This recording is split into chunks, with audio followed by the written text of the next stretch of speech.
Hello 10th class. Chapter 2 चल रहा था हमारा सिविक्स में, और कल हमने जो है फेडरल सिस्टम के की फीचर्स पढ़े थे, यानी कि संघीय शासन व्यवस्थाओं की विशेषताएं पढ़ी थी। हमने पढ़ा था कि संघीय शासन व्यवस्था में इसकी विशेषता ये होती है कि इसमें दोनों ही गवर्नमेंट के अपने अलग अलग अधिकार क्षेत्र होते हैं, यानी कि सेंट्रल गवर्नमेंट का अलग अधिकार क्षेत्र होता है और स्टेट का अलग होता है, और दोनों ही गवर्नमेंट जो है एक ही नागरिक समूह पर शासन करती हैं। इसमें संघीय शासन व्यवस्था में आपसी भरोसा और साथ रहने पर सहमति होनी बहुत ज़रूरी होती है सरकारों के बीच में। आज इसी टॉपिक को हम आगे से पढ़ेंगे, जहां हमने कल छोड़ा था उसके आगे से आज हम पढ़ रहे हैं। देख लीजिए, the exact between balance of the power between the central and the state government varies from one federation to another. केंद्र और अलग अलग जो राज्य सरकारों के बीच सत्ता का जो बंटवारा होता है वो अलग अलग किस्म का होता है। जैसे कि आपने कल भी पढ़ा कि इनका जो बंटवारा होता है वो अलग अलग किस्म का होता है। This balance depends mainly on the historical context in which federation was formed. और कई बार जो है ये इस बात पर निर्भर करता है, ये बंटवारा, कि जो संघ की स्थापना हुई थी वो किन हिस्टोरिकल कॉन्टेक्स्ट में, यानी कि किन ऐतिहासिक संदर्भों में हुई थी, किस समय पर वो चेंज किए गए थे, किस समय पर उनको अलग अलग अधिकार क्षेत्र दिए गए थे। There are two kinds of routes through which federation have been formed. The first route involves independent states coming together on their own to form a bigger unit, so that by pulling sovereignty and retaining identity they can increase their security. This type of coming together federation includes the USA, Switzerland and Australia. पहले इसको देख लेते हैं। इसमें है actually, इसमें ये है कि जैसे कि आपने पढ़ा कि दो तरह के होते हैं, इसमें फेडरेशन रूट दो तरह के होते हैं, यानी कि संघीय शासन व्यवस्थाओं में आम तौर पर दो तरीक़ों से बनाई जाती है। इसके दो तरीके होते हैं। पहला रूट क्या है? पहला तरीका है कि दो या दो से अधिक जो हमारे फ्री नेशन होते हैं, राष्ट्रों को एक साथ में लेकर बड़ी इकाई गठित कर दी जाती है। इसमें दोनों राष्ट्र जो हैं अपनी पहचान को, अपनी संप्रभुता को साथ साथ बनाए रखते हैं, अपनी पहचान को अलग अलग भी बनाए रखते हैं, और अपनी सुरक्षा और खुशहाली को बढ़ाने का रास्ता वे अपनाते हैं।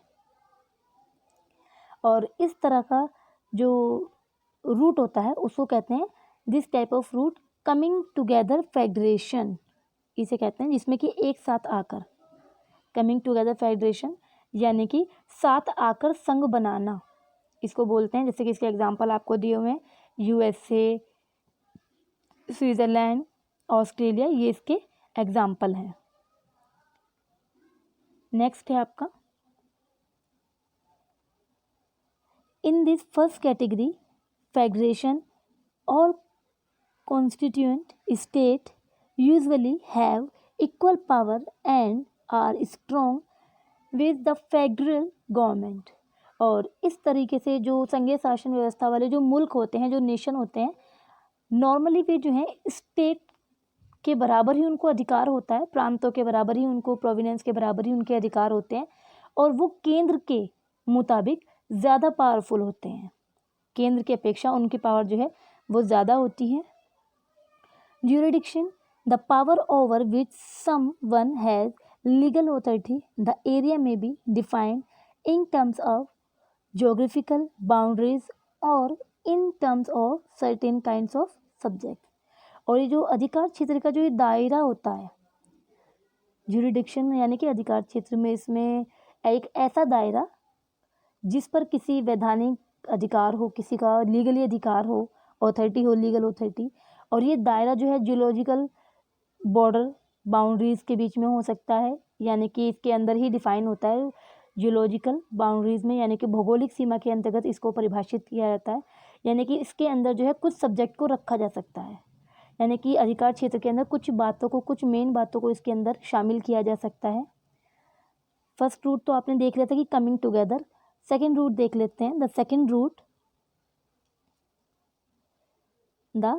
Root is where a large country decide to divide its power between the constituent state and the national government. India, Spain and Belgium, all these kind of example holding together federation. In the second category, the central government tends to be more powerful, whereas the states very often different constituent units of the federation have unequal power. Some units are granted special powers. Means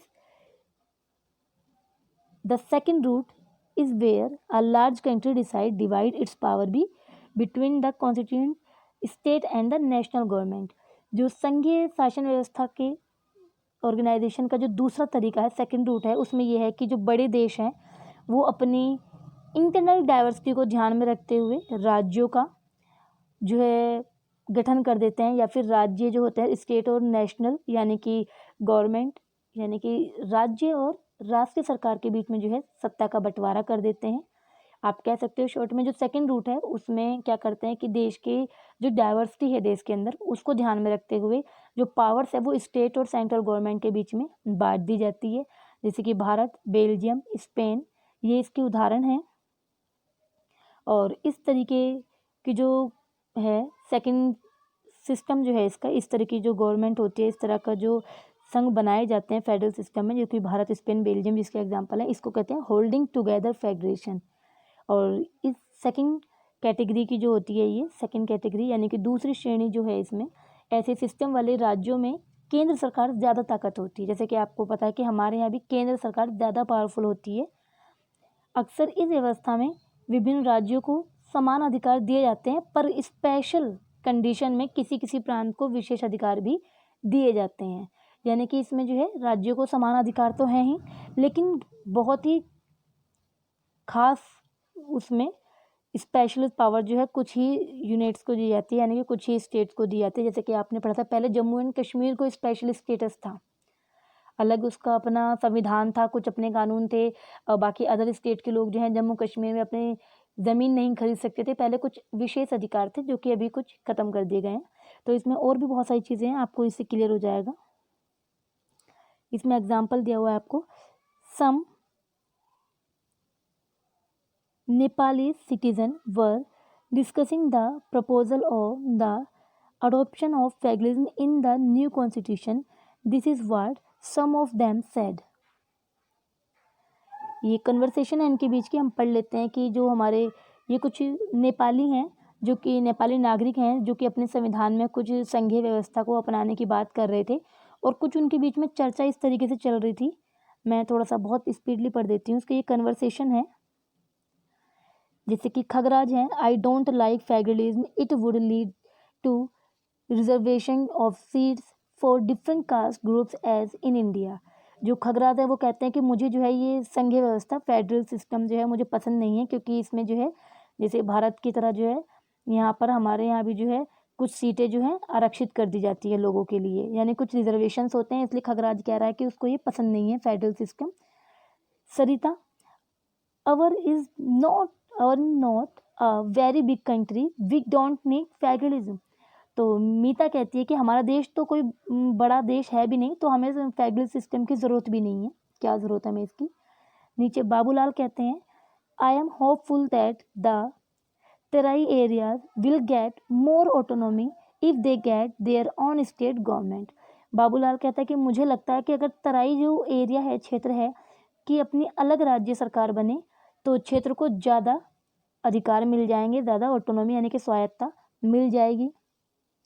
Ram Ganesh कहते हैं, I like federalism because it will mean that power that were earlier enjoyed by the king will now be exercised by our elected representative.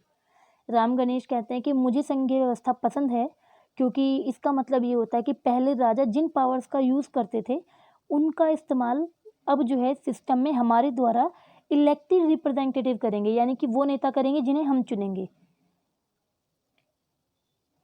If you were participating in this conversation, what would you be your response of each of these, which of these reflect a wrong understanding of what federalism is, what makes India A federal country. ये कह रहा है कि इसमें जो भी आपने पढ़ा कि जो कन्वर्सेशन चल रहा था ने कुछ नेपाली सिटीजन्स कह रहे हैं कि कोई कह रहा है कि मेरे को पसंद है, कोई कह रहा है कि मुझे फेडरल पसंद नहीं है, कोई कह रहा है कि हमारा तो देश इतना बड़ा है ही नहीं। तो इस तरीके से ये सारी कन्वर्सेशन के बाद अगर आपको लगता है कि आपने इस कन्वर्सेशन में क्या होना चाहिए, आप अपनी इसमें राय दे सकते हैं। यानी कि जो फेडरल सिस्टम है उसको लेकर अगर किसने इसमें गलत चीज़ कही है, यानी कि जो संघीय व्यवस्था है उसको लेकर इसमें से किसने गलत बात कही है, आपको इसमें ध्यान देना है कि इन सब में से जिन्होंने बातें की है, खगराज, मीता, बाबूलाल, राम गणेश, इन सब में से फेडरल सिस्टम के बारे में किसने गलत चीज़ बोली है, आपको वो नोट करनी है इसमें से। नेक्स्ट है हमारा main topic, what make India A federal country.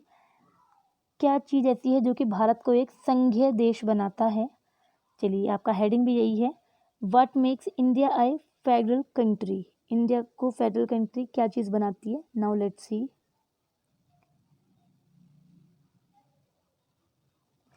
We have earlier seen how small countries like Belgium and Sri Lanka face so many problems of manufacturing diversity.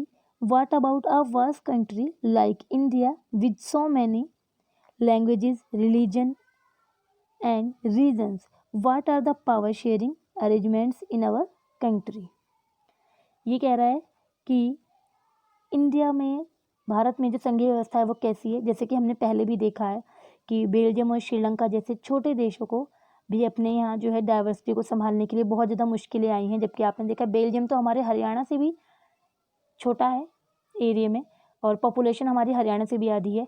जब बेल्जियम जैसे कंट्री को इतनी ज़्यादा प्रॉब्लम आई है संभालने में, तो भारत जैसा जो वास्ट कंट्री है, इतना बड़ा मुल्क है, यहाँ पर ये काम कितना मुश्किल होगा। जहाँ बहुत सारी लैंग्वेज हैं, रिलीजन है, रीजन है, यानी कि क्षेत्र हैं, अलग अलग